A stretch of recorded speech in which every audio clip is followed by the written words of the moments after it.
The Cellar stars Elisha Cuthbert as Keira, whose daughter mysteriously vanishes in the cellar of their new house.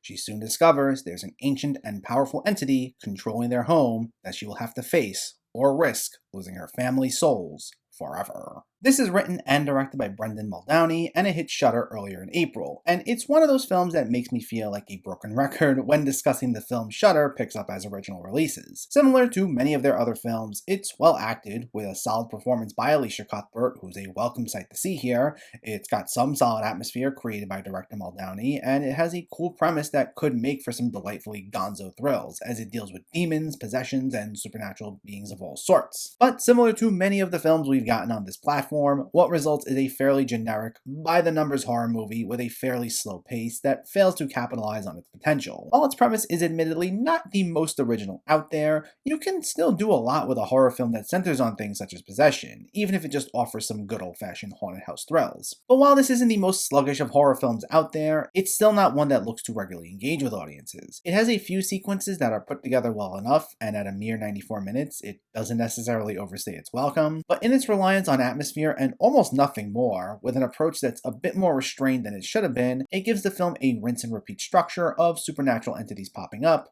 frightening the main characters briefly, and then moving on. And it's neither creepy nor compelling, as this is all stuff we've seen before, and it's not done in a particularly unique way. And what doesn't help either is that while the acting's fine, the character development is at a bare minimum, so we're only interested in them as far as how good the performers are. And while good performances can make up for poorly written or generic characters, if everything else in the film is just as bland, the performances only go so far. And while this isn't the absolute worst thing out there, it just feels like any old supernatural horror movie, to the point I feel like I only have so much to say. So, The Cellar is another dull entry in Shudder's original filmography, and one that is a bit frustrating given the potential for so much more to be done. While it's well acted, competently directed, and has the occasional inspired moment, it's paced way too slow, and follows too much of a rinse and repeat structure to offer the thrills or chills it should have, making for an underwhelming experience. The Cellar gets a 4 out of 10. So let me know, did you see The Cellar, or are you planning to see it, and what were your thoughts? Is it one of your favorite Shudder original movies? Is it one of your new favorite Elisha Cuthbert movies? Let me know in the comments below so we can discuss. Also, if you enjoyed this video, please give it a like